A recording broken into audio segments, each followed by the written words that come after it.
요한계시록이 1장부터 22장까지 되어 있습니다. 사도 요한, 마지막까지 살아남았던 사도 요한이 유배를 가서 말년에 쓴 책입니다.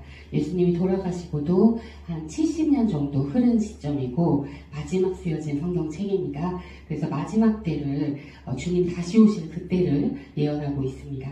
그래서 1장에서 3장까지는 요한이 지금 살고 있는 이 현재를 얘기하고 있어서 7교회, 그 당시 소아시아에 있었던 7교회에게 보내는 주님의 편지가 나오고요. 4장부터 11장, 그러니까 4장부터 22장까지가 이제 7년 환란을 지나는 그 이야기입니다. 4장부터 시작합니다. 그래서 7년 환란 한중간에 하나님의 자리에 사탄, 적그리스도가 나타나게 되는데요. 그래서 한중간을 중심으로 앞으로 3년 6개월, 그러니까 3년 반, 우리가 7년 중에 3년 반을 전 3년 반이라고 하고 그 다음에 중간이 있고 그 다음에 후 3년 반이 있습니다. 그래서 4장에서 11장까지가 전 3년 반에 있을 일이 나와 있고요. 그 다음에 12장에 휴거 사건이 나옵니다. 그 다음에 13장으로 가면 이제 후 3년 반 동안 있을 일, 이게 바로 짐승 정도인데 이때에 적그리스도가 등장을 합니다. 그래서 이때부터는 짐승이 표시돼, 그 표가 없으면 666 시대라고 하죠. 13장에 나옵니다. 그때는 그 666 표가 받지 않으면 매매가 불가능해서 먹고 사는 문제가 해결이 안 되기 때문에 또 목배임을 당하는 그러한 통제 시대, 강제하는 시대가 올 것인데 13장에 나오고요. 그 다음에 14장부터 18장까지가 그 후 3년이 끝나고 나서 드디어 주님이 재림하시는데 그 재림 직전의 일들, 그 직전의 일들이 나옵니다. 그때 많은 재앙이 이 땅에 쏟아져요. 그리고 그 짐승 정부가 망하는 것이 나옵니다. 그 다음에 19장에 가면 이제 평정하시고 재림이 나옵니다. 그 다음에 20장에 가면 주님이 재림하셔서 하나님이 원래 계시는 그 영적인 세상이 돌에 이제 하늘에서 내려온다고 표현되어 있습니다. 그게 새하늘 새 땅입니다. 그 새 예루살렘이라 표현하셨는데 거룩한 도시라고 하셨는데 바로 최종적으로 우리가 갈 곳입니다. 그래서 하나님께서는 사탄이 타락했던 이 물질이 없었던 인간이 존재하지 않았던 원래 영적인 세상만 있었잖아요. 거기서 사탄이라는 그 천사장, 그 천사 중에서도 뛰어났던 그 천사장이 타락을 했던 것이죠. 하나님같이 되리라. 그래서 땅을 떨어졌잖아요. 거기서부터 하나님이 물질세계를 시작하시는 거기 때문에 우리가 아는 태초는요. 우리 물질세계 태초는 6.1창조, 6천년 전이지만 그러나 사실은 진짜 처음은 그게 처음이 아니죠. 진짜 처음은 하나님과 천사만 있었던 영적인 세계가 정말 최초거든요. 하나님의 타임라인을 우리가 여기서 알 수 있는 것입니다. 영적인 세계에서 태초를 시작하셨고 에덴을 시작하셨고 에덴 동산이 이제 타락했죠. 그래서 우리가 아는 지금 이 세상이죠. 눈에 보이는 것만 있는 육적인 세상을 지금 이제 운행하고 계시고 이게 끝나면 다시 에덴으로 돌아가서 영과 육이 공존하는 세상이 천년간 있을 것이고 그 뒤에는 다시 우리가 정말 처음이었던 영적인 공간으로 돌아간다. 이렇게 전체적인 타임라인을 보시는 겁니다. 예, 그래서 이렇게 되어 있고요. 다음 장 넘겨보겠습니다. 그래서 이제 1장에서 3장 내용이 7교회들에 보내는 주님의 편지입니다. 근데 이 내용들을 보시면 이제 2장부터 3장의 내용을 보시면 예수 그 편지를 보낼 때마다 내가 보내는데 그 천사를 물론 대언을 하시지만 내가 보내는데 내가 누군지를 계속 표현을 하세요. 이렇게 다양하게 표현을 매번 하세요. 7교회 매번 하시는데 예를 들면 이제 2장 1절로 보면 에베소 교회가 먼저 나오는데 오른손에 7별을 붙잡고 7금 등잔대에 한가운데를 거니는 이라고 표현하셨고 또 8절 서망하에게는 난 처음이자 마지막이요 죽었다가 살아있는 이다. 자, 죽었다 살아나는 이 하면 생각나는 분 계시죠? 예수님이시죠. 그리고 두아디아 교회에는 불꽃 같은 눈과 정제된 녹 같은 발을 가진 하나님의 아들이다 또 표현하셨어요. 하나님의 아들 누구시죠? 예수님이시죠. 그리고 사대 교회에는 하나님의 7영과 7별을 가지니 하나님의 7영은요 계속 나와요. 그러니까 우리가 성령님이 하나님의 영이잖아요. 근데 이제 하나님의 7영이라는 표현이 많이 나옵니다. 이거는 구약에서도 같은 표현이 나와요. 그리고 필라델피아 교회에는 거룩하니 진실하시니 다윗의 열쇠를 가지니 우리 예수님이 다윗의 혈통으로 오셨죠. 유다 지파로. 그리고 열고 닫는 권능을 가지니 라고 하셨고, 또 마지막으로 라오디게아 교회에는 아멘이요 신실하고 진실한 증인이요 하나님의 창조를 시작하니 라고 해서, 또 요한복음에 보면 창조 때 예수님을 말씀하시죠. 같이 계심을. 그렇기 때문에 이건 전체적으로 봤을 때 특히 도아디라 교회에 말씀하신 게 결정적이죠. 하나님의 아들. 그래서 우리는 이 7교회에 보내는 이 메시지를 예수님이 주신 걸 알고 있습니다. 자, 뒤에 넘어가 보겠습니다. 이제 뒷장을 가시면 7교회에 대해서 이게 한 PPT에 갖다 보니까 글씨가 너무 작아서 잘 안 보이실 건데, 혹시 PPT 원하시면 제가 뽑아드릴 테니까 말씀해 주세요. 아니면 파일로 보내드리겠습니다. 그래서 보시면 에베소부터 해서 라우디에아까지 이렇게 순서대로 7교회가 나옵니다. 근데 위에 보시면 정리해 놓은 건데요. 칭찬만 받은 교회가 있습니다. 예수님께서 칭찬하시고 책망하시고 그 다음에 권면하시고 그 다음에 미래에 내가 이런 보상을 줄게, 이렇게 4가지로 말씀하시는데, 칭찬만 한 교회가 서머나 교회하고 필라델피아 교회는 칭찬만 받았습니다. 그리고 책망만 받은 교회가 있어요. 그거는 사대교회와 라오디게아 교회가 책망만 받았고, 칭찬도 받고 책망도 받은 교회는 3교회, 에베소, 버가모, 두아디라, 이렇게 해서 이 내용들을 지금 적어 놓은 겁니다. 칭찬을 하고 그 다음 책망을 하신 교회에게는 그게 끝이 아니고 이제 기회를 주세요. 그러니까 권면을 해요. 뭐 회개하라. 너가 이걸 잘못하고 있으니까 이걸 회개해라. 너희가 이렇게 하고 있으니까 이렇게 해라 하고, 권면은 모든 교회에게 하십니다. 칭찬만 받은 교회에도 또 경고도 하시고 권면도 하세요. 기회는 항상 주십니다. 우리 예수님은. 그래서 너희가 그래서 니네가 지금 책망만 받은 교회도 있잖아요. 니네가 지금 잘못하고 있어. 이렇게 하면 안 돼. 권면을 해주시고, 그 다음에 보상도 모든 교회에게 말씀하세요. 그래서 너희가 이렇게 하면 내가 보상을 해줄게. 언제요? 주님이 오셨을 때에 대한 보상입니다. 그래서 이 보상의 내용을 보시면 지금 노란색으로 표시하는 게 뭐냐면 7교회 모두에게 얘기하신 거예요. 이기는 자라는 말이 나옵니다. 이기는 자. 예수님께서는요, 이기는 자에게는 내가 뭘 줄게? 이기는 자에게는 얘기하세요. 재림하셔 오시잖아요. 이기는 자가 돼야 됩니다. 우리는 대체 뭘 이겨야 될까요? 하나님은 이기는 자를 얘기하시거든요. 너가 이기는 자여야 해. 자, 우리에게는 영적 전쟁이 있죠. 이겨야 된다는 것입니다. 영적 정리에서 승리하는 것을 얘기하는 것이죠. 예, 그래서 이런 말씀들을 하셨습니다. 그리고 다음 넘어가 보겠습니다. 자, 드디어 4장에 가면요, 드디어 전산년반 이야기가 나옵니다. 이제부터 사람들이 계시록을 그렇게 무서워하는 이유죠. 이제부터 조금 무서운 얘기가 나오잖아요. 왜냐하면 세상의 마지막 때고, 그 마지막 7년은 다니엘서 우리가 다니엘 70일에 했지요. 그 마지막 항일회가 지금 마지막에 이루어지는 거기 때문에 이때에는 사실 악이 가득 찬 상태예요. 그래서 이제 하나님께서 이제 우리가 드디어 해산할 때가 됐어요. 아이가 태어날 때가 됐어요. 그러니까 사실은 그 기쁜 일이죠. 그러나 아이가 태어나기 직전에 진통이 있잖아요. 그죠? 그래서 이제 정말 때가 가깝다라고 마지막 경고를 주시기 때문에 우리가 느끼기에는 좀 재난이나 이런 것들의 사인들이 많이 나타나게 됩니다. 요거를 한번 처음부터 따라가 볼게요. 4장도 11장입니다. 전산년반 얘기고요. 그 전에 요 개념 한번 알려드릴게요. 자, 먼저 이 계시록 전체를 관통하고 있는 개념 중에 또 하나 아셔야 될 게 삼위일체입니다. 우리 하나님께서 삼위일체시잖아요. 성부 하나님, 성자 하나님, 성령 하나님이죠. 자, 사탄은요, 여기 계시록을 보면 옛뱀이라고 표현됐어요. 옛뱀. 아담과 이브를 꼬셨던 그 옛뱀이죠. 그게 누굽니까? 사탄, 루시퍼, 단수입니다. 하나의 존재예요. 우리가 아는 그 최초의 하나님에게 반역해서 땅에 떨어졌던 그 그룹이었던 천사장, 그 하나를 얘기하는 거죠. 근데 이 타락한 천사들이라고 말할 때 우리가 마귀들, 천사들은 그를 따라 내려온 타락한 천사들인 거고, 정말 타락한 그 사탄은 하나입니다. 단수입니다.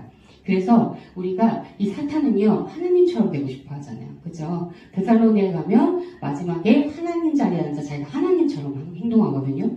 제사를 패하고 자기가 하나님이라 그래요. 그러니까 사탄도요, 삼위일체를 따라합니다. 그래서 계시록 전체를 보면 삼위일체를 어떻게 따라하냐면 사탄이 있어요. 근데 이 사탄은요, 옛뱀이라고 했어요. 그러니까 사탄은 용입니다. 같은 표현이에요. 그 다음에 적그리스도가 나와요. 적그리스도는 정치적인 인물로 사람일 거예요.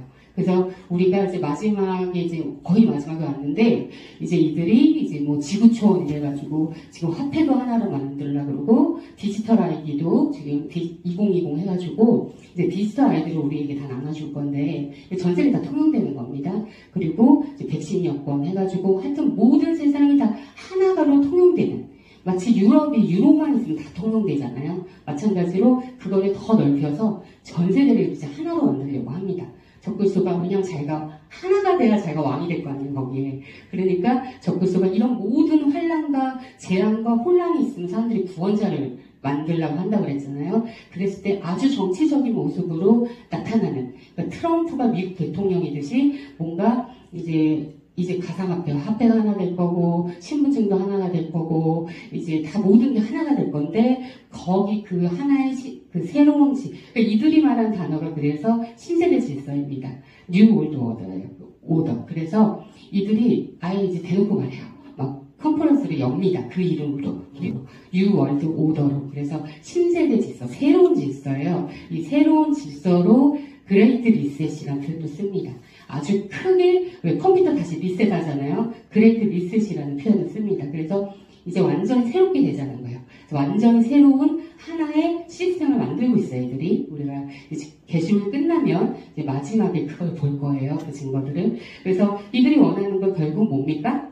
지금 5G가 발달하고 뭐 8G인가요? 뭐 더 높은 게 나왔어요. 이제 인공위성을 통해 인터넷도 하나가 되는 겁니다. 모든 거 하나로 묶을 수 있는 기술들을 다 만들고 있는 거예요.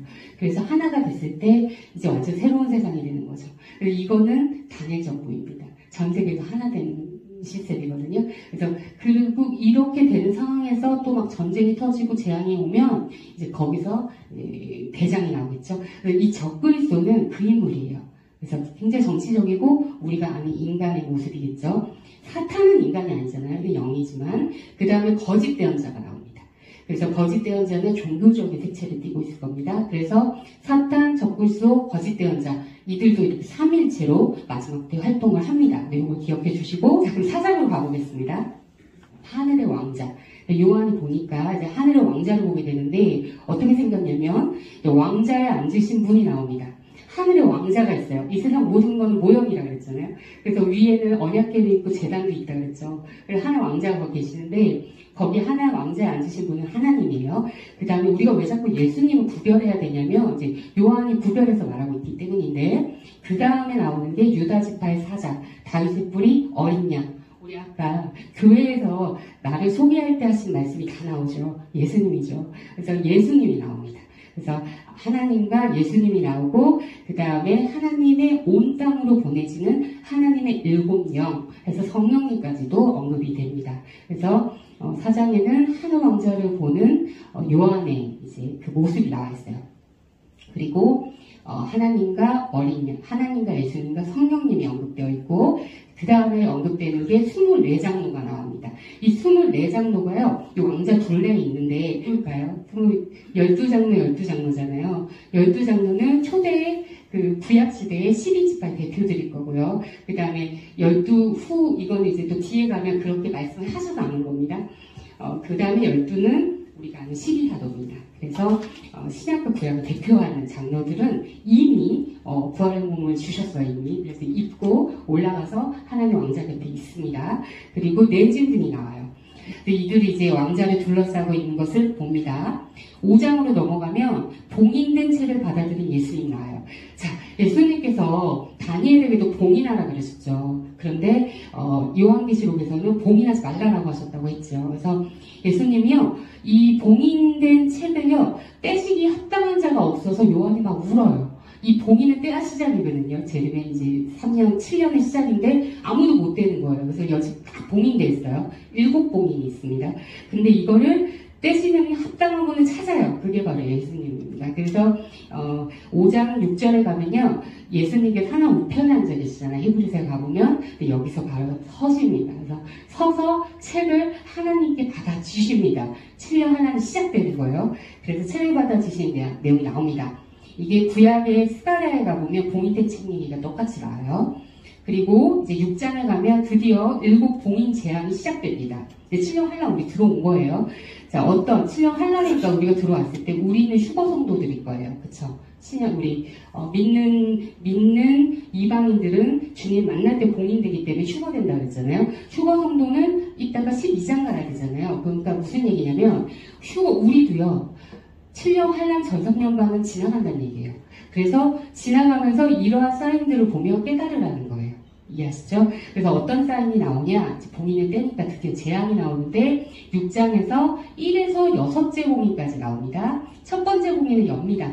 그랬더니 흰말이 나오는데 그 뜻은 뭐냐? 활과 광과 정복이다 라고 했습니다. 활과 광과 정복. 자, 전쟁이 떠오르시죠? 전쟁입니다. 그리고 두 번째 봉인 딱 떼시니까 예수님 지금 떼고 계세요. 붉은 말이 나옵니다. 이거는 그냥 대놓고 전쟁이라고 표현했어요. 전쟁. 그러니까 7년 환란에 들어가면 전쟁이 있습니다. 우리가 전쟁을 볼 거예요. 우리 휴거 전이기 때문에. 그리고 깨달으라는 겁니다. 세 번째 봉인은 또 엿입니다. 그랬더니 흑말이 나와요. 이거 기근입니다. 기근. 지금 기근이 시작되고 있죠. 우크라이나 전쟁도 큰 역할을 했고요. 이미 엄청나게 식재료 값이 오르고 있죠. 자, 네 번째 봉인 떼시니까 창백한 말이 나옵니다. 이것은 사망, 칼, 굶주림, 땅의 짐승들로 죽이더라. 이렇게 사망이라고 되어 있습니다. 그래서 이때는요, 엄청나게 사람들이 죽어요. 칼, 전쟁, 굶주림, 기근, 그 땅의 짐승들. 자, 이거는요, 전염병일 수도 있어요. 땅의 짐승들은. 땅의 짐승들로부터 시작되는 전염병들이 있지요. 그리고 다섯 번째 봉인은요, 이제 좀 더 안식할 순교자들의 혼이 등장합니다. 이거는 약간 지금 재앙하고 좀 거리가 있죠. 이 다섯 번째 봉인은 순교자들의 혼이 등장해요. 그래서 뭐라고 하냐면, 주님께 제가 얘기 드렸죠. 우리 믿는 성도들이 주님이 우리 휴거할 때, 우리 살아있는 자 전에 잠자는 자들부터 깨운다 그러잖아요. 믿는 성도들부터 깨우시고, 그 다음 순서가 살아있는 우리가 변화된다고 했잖아요. 휴거 때. 그러니까 휴거 때까지는 믿는 성도들이 주 안에서 죽었으면 잠자고 있는 거죠. 그러니까 안식하고 있는 거예요. 그런데 이미 특별한 케이스, 그러니까 이미 휴거가 된 게 구약에 두 사례가 있었죠. 혹은 순교자들 같이 이렇게 특별한 경우는 바로 즉시로 하나님이 부활의 옷을 주시는 것 같아요. 여기서 힌트를 얻을 수 있어요. 그래서 순교자들이 예수님께 도대체 재림 언제 하실 겁니까? 우리가 언제까지 기다려야 됩니까? 라고 묻습니다. 그 7년 환란 시작된 시점에 물어요. 근데 예수님의 대답이 뭐냐? 아직은 더 기다려라. 라고 하시면서 순교자가 더 생겨야 된다고 말씀하세요. 이 순교자들이 바로 후삼년간에 있는 순교자들을 얘기하는 거예요. 그들은 아직 순교를 해야만 이들은 사실 천국에 오잖아요. 그러니까 하나님이 좀 더 살리려는 목적으로 이 순교자들을 사실은 3년만을 후삼년만에 준비하신 거죠. 그들을 깨우려고. 그래서 좀 더 안식해라 라고 얘기하시고, 그 다음에 여섯째 봉인을 열면요, 큰 지진과 검은 해와 피 같은 달과 별들의 추악과 하늘이 두루마리 같이 말려 들어간다. 땅에 사람들이 숨어요. 그러면서 그분의 진노의 날이 이르렀으니 누가 능히 서리요 라고 하면서 마무리가 됩니다. 자, 큰 지진, 여전 지금 지진 많이 일어나고 있죠. 우리나라도 더 이상 안전지대가 아니라고 합니다. 검은 해는요, 일식을 얘기하는 거예요. 잦은 일식이 일어날 거고, 피 같은 달은 블러드문이에요. 근데 이 블러드문은 이미 천체 관측이 요즘 정말 자주 되고 있어요. 트리플 블러드문도 최근에 있었고요. 그래서 이것도 기상 쇼라고 합니다, 이들은. 그래서 뉴스만 찾아보셔도 블러드문은 아주 흔하게 지금 일어나고 있어요. 그리고 하늘이 두루마리 같이 말려간다는 표현은 저는 이게 뭘까를 생각해봤는데, 요한이 딱 봤는데 하늘이 두루마리 같이 말려가는 걸 본 거잖아요. 그래서 제 생각에는 토네이도가 생각났어요. 토네이도. 토네이도를 요한이 봤다면 저게 두루마리처럼 말려가는 것을 보일 수 있겠구나 싶더라고요. 그래서 심지어 얼마 전에 미국에서 거대한 토네이도가 있었죠. 이게 최종적으로 뭘 얘기하는 겁니까? 잦은 기상 재앙들이 온다는 겁니다. 지금 우리가 현재 잦은 기상 이상 징후 속에 살고 있습니까? 살고 있습니다. 그래서 우리 믿는 자들은 그걸 봤을 때, 때가 가깝구나라고 우린 받아들여요. 그러나 그들은 성경을 믿지 않고 예언을 모르기 때문에 이 답을 어디서 찾냐면, 이제 지구온난화에서 찾는 겁니다. 그래서 이렇게 이상기후가 많이 나타난 거야. 그래서 북극이 지금 다 녹은 거야. 그래서 지금 이렇게 추운 거야. 다 이렇게 설명하잖아요. 그죠? 사실이긴 해요, 물질적으로. 그러나 영적으로는 이미 이러한 사인들을 통해 알라는 겁니다. 그래서 앞으로 더 많이, 더 자주 이제 재앙들이 우리 눈앞에 뉴스로 여러분들이 우리가 듣게 될 겁니다. 그리고 7장으로 가면 봉인받는 성도들 얘기가 드디어 나옵니다. 근데 여기서 봉인받는 성도는 이스라엘의 12지파에서 나온다고 그랬죠. 주님께서 이스라엘 12지파에서 14만 4천 명이 나온다고 했어요. 그래서 말씀드렸죠. 하나님의 유대인과 이방인을 구분하신다고. 그래서 우리도 구분을 해야 됩니다. 성경 읽을 때. 그래서 우리 이방인들은 주님을 믿을 때 성령을 선물로 받으면서 성령이 우리의 봉인의 증거죠. 그래서 성령을 받을 때 우리 봉인되는 거예요. 그러나 유대인들은 언제 봉인되냐? 이때 봉인되는 거예요. 이때는 유대인 이제 봉인된 자가 나옵니다. 신천지가 맨날 말하는 거죠. 우리가 14만 4천을 채워야 된다고 늘 얘기합니다. 자기네끼리 지파를 막 나눴어요. 근데 봉인이 3년간 들어가기 전에 이제 봉인 얘기가 나옵니다. 근데 이 봉인된 숫자가 나와요. 그게 14만 4천이에요. 근데 누가 봉인된다고 하냐면 내가 봉인된 자들의 수에 대하여 들었는데 이스라엘 자손의 모든 지파에서 봉인된 자가 14만 4천이다 했어요. 그러면 14만 4천은 신천지가 말하는 우리 이방인이 아니고 이스라엘 자손 12지파에서 즉 유대인에서 14만 4천을 이때 봉인을 하시는 거예요. 일부러 하나님께서 섭리와 경륜을 위해 이들의 눈을 일부러 막으셨다고 표현을 해놔요. 일부러 유대인의 눈을 닫으셨다는 거예요. 언제까지요? 이때까지요. 그러니까 지금도 유대인들, 전통 유대인들은 예수님 메시아를 믿지 않거든요. 여전히 메시아를 기다리고 그리고 여전히 성전 제사를 하려고 지금 제성성전을 다 준비해놨죠. 민족적으로 가려졌어요, 눈이. 하나님 이거 언제 열어주신다고요? 마지막 때. 그렇기 때문에 이들의 봉인이 이때 들어간 거예요. 이때. 마지막 때가 유대인을 위한 거기 때문에 시작하면서 봉인하시는 거예요. 그러니까 14만 4천 외에 나머지들은 다 일로 들어가겠지요. 여기 들어가면 주님께서 이때에는 순교 외에는 방법이 없어요. 이때는 구조가의 방법이. 이때는 정말 주님을 믿기도 어려운 시대지만 주님을 믿고자 하면 죽어야 하는 아주 큰 환란이란 말이에요. 근데 이게 유대인이 작정이 되었다는 거예요. 그래서 이 휴거 성도 중에서 봉인받은 자인 유대인들도 일부, 아주 일부죠. 일부는 들어갈 거예요. 근데 나머지는 다 일로 들어갈 거다. 그래서 이때 이들이 이제 깨달을 사람 깨닫겠죠. 이때. 그러면 이방인은 어디냐고, 이방인. 지금 이방인의 봉인 얘기는 없잖아요. 분명히 봉인되어야 가는 건데 이방인은 그럼 언제 봉인되었습니까? 하나님은요, 유대인과 이방인을 정확히 구분하시죠. 그래서 예수님이 처음 초림하셨을 때, 이스라엘 땅에 오셨을 때 2000년 전에 그때는 유대인을 위해 왔어요. 그래서 유대인, 이방인 여자, 가나안 여자가 와가지고 도와달라고 하니까 내가 걔에게 땅을 주겠느냐 이렇게 말씀하시면서 너무 외모차게 들릴 정도로 이렇게 거부하시잖아요. 근데 이제 그 여자가 물론 부스러기가 달라 그러니까 또 긍휼을 베푸시죠. 그런데 왜 그렇게 얘기하셨을까? 그때는요, 예수님은요, 유대인에게 오셨거든요. 그러니까 순서가 있는 거예요. 때가 있는 거예요, 다. 그러니까 아직 너의 때가 아니다라는 거 우리가 알려주신 거죠. 그래서 이 말씀을 보아도요, 주님께서 이 유대인들이 끝까지 이제 마음을 닫았을 때, 물론 하나님께서 작정하신 것이지만, 이런 말씀을 마지막에 남기십니다. 뭐라고 하시냐면, 마태복음 13장에 보면은, 너희들이 유대인에게 말씀하시는 거예요. 주의 이름으로 오시는 이여 할 때까지 나를 보지 못할 것이다. 이렇게 얘기해요. 그리고 이제 이방인에게 넘어갔죠. 그래서 이때 이런 환란을 겪으면서 이들이 이제 깨닫는 거예요. 아, 주님이구나. 내가 못 박은 자가 저분이구나라는 것을 이 민족이 깨닫는 시간입니다. 7년 환란이. 그래서 우리는 들어가지 않아요. 그렇기 때문에 이제 이들 중에서 일부는 봉인되지만 우리는 그럼 언제 봉인되었냐 하면 요한복음 6장 27절에 보니까 이렇게 말씀하십니다. 썩어 없어지는 양식을 위해 수고하지 말고 영존하는 생명에 이르도록 항상 있는 그 양식을 위해 수고하라. 그것은 사람의 아들이 너희에게 주리니 그를 하나님 아버지께서 봉인하셨느니라 라고 말하고요. 그리고 고후 고린도후서 1장 21에서 22절을 보면 이제 우리를 너희와 함께 그리스도 안에서 굳게 세우시고 우리에게 기름을 부으신 분은 하나님이시니 그분께서 또한 우리를 봉인하시고 우리 마음속에 성령을 보증으로 주셨느니라. 자, 우리가 성령이 우리의 보증이에요. 봉인의 보증. 그렇다면 성령님이 언제 오십니까? 우리가 주를 시인하고 영접하였을 때 들어가셨잖아요. 우리 안에 내주하시죠. 들어오시죠. 그게 이방인에게 허락된, 교회에게 허락된, 유대인에게 허락되지 않았던 놀라운 은혜 아닙니까? 그래서 은혜 시대죠. 성령의 시대가.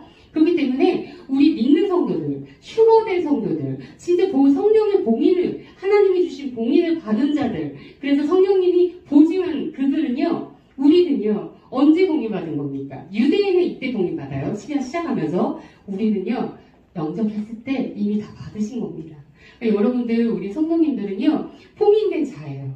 그러니까 7년 여기 큰알 안에 들어간다, 안 들어간다? 들어가지 않는다. 그게 하나님의 은혜입니다. 여기 넣지 않겠다는 거 명쾌해 주시겠다는 거. 그래서 이제 12장에 있는 휴거를 우리가 그래서 그때 자세히 보도록 하겠습니다. 그래서 일단 두 얘기가 나오는 거예요. 두 방울 두래요. 이 두 방이 무슨 의미입니까? 분명히 하나님의 의미가 있으실 텐데 유대인과 이방인이구나를 이제 우리가 성경 학자들도 그렇고 그렇게 해석을 합니다. 유대인만이 아니라는 것입니다. 여전히 전통 유대인은 유대인만 이러고 있잖아요. 하나님은 유대인과 이방인을 구분하신다. 그래서 우리가 성경을 볼 때, 특히 신약을 볼 때, 계시록을 볼 때 유대인과 이방인을 그래서 구분하셔야 합니다. 그래서 이렇게 말씀을 드렸습니다. 그래서 정리하면 휴거가 사실 되게 중요해요. 휴거가 포인트입니다. 이 휴거 사건이 있을 때는 휴거는 봉인된 자들만 들어간다. 이 유대인에게는 이때 봉인이 7년 시작하면서 들어간다. 우리는 성령이 우리 안에 들어올 때 봉인됐다. 그래서 봉인된 자는 다 여기 들어간다. 그 인물이 첫 번째는 에녹입니다. 에녹이라는 인물이 있었어요. 그리고 두 번째는 엘리야입니다. 그 말씀 한번 읽어볼게요. 창세기 5장 24절에 보니까 에녹이 노아의 증조할아버지인가? 그래요. 그러니까 노아 홍수 전의 사람입니다. 에녹이 하나님과 함께 걷더니 하나님께서 그를 데려가심으로 그가 있지 아니하더라 라고 되어 있습니다. 하나님과 함께 걸었대요. 그리고 데려가셨다는 거예요. 죽지 않고 데려가셨다는 표현을 하고 있고요. 두 번째는 열왕기하 2장 11절입니다. 그들이 엘리야와 엘리사입니다. 여전히 가면서 이야기하는데 보라 불경보와 불발들이 나타나 그들 둘을 갈라놓음에 엘리야는 회오리 바람을 타고 하늘로 올라가더라 라고 되어 있습니다. 엘리야가 이제 사역을 마치고 엘리사 제자에게 이제 안수도 해주고 이제 떠날 준비를 합니다. 근데 엘리사도 오지만 계속 따라와요. 결국 엘리사가 이 장면을 보지요. 그래가지고 하늘로 올라가는 그것을 보게 됩니다. 그렇기 때문에 이 두 경우가 바로 휴거 사건의 예표인 것입니다. 우리에게 일부러 보여주시는 거죠. 그 예표를. 그렇게 우리도 하늘로 하늘로 올라가심을 우리가 당할 것입니다. 입을 것입니다. 네, 그래서 이 휴거는요, 과거에도 있었고, 이제 우리가 7년 한강 정중앙에 있을 일이고, 우리가 휴거되고 나면, 12장에 보면은, 용이 이제 분노가 치밀습니다. 그래가지고, 그리고 미가엘이 이때 나온다 그랬죠? 미가엘하고 싸워요. 이 재림 때는요, 주님과 싸워요. 근데 이때는 미가엘, 천사장과 싸워가지고, 집니다. 하늘 떨어져요. 땅으로 떨어져요. 그러니까 자기 때가 얼마 남지 않은 줄 알고 땅으로 내려갔다 이렇게 표현이 되어 있습니다. 이제 자기 때가 얼마 남지 않지 않고 분노해서 너에게 내려갔으니까 이제 화가 있다 땅에 이런 말을 하죠. 그때 땅에 화가 있다고 해요. 하늘에 있는 자들이 기뻐하라 그래요. 하늘에 있는 자들이 누굴까요? 올라갔잖아요. 그들은 기뻐하라. 그러나 땅에 있는 자들은 1260일이라고 되어 있는데 계산해 보면 3년 6개월, 3년 반입니다.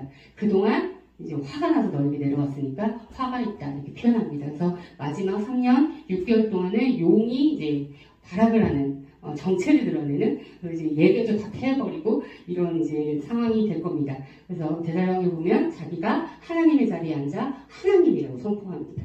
그 일이 마지막 큰 환란에 일어날 일입니다. 그래서 전체적인 타임라인은 이렇게 되어 있습니다. 그래서 다음 시간에 이제 실질적으로 봉인 얘기까지는 오늘로 이제 마무리를 하고, 근데 봉인이 너무 중요하잖아요. 그죠? 봉인 얘기를 오늘 마무리를 했고요. 이제 다음부터는 이제 실제적으로 재앙을 떼실 때마다 나타나는 사건들을 따라서 쭉 타임라인을 가도록 하겠습니다. 네, 그렇게 마무리를 하겠습니다. 이 마지막 때 살아가는 우리가 이 말씀을 주심에 또 감사하고 또 깨닫기를 간절히 바라며 우리 주님께 기도하는 시간, 다 같이 기도하는 시간을 잠시 가지시겠습니다.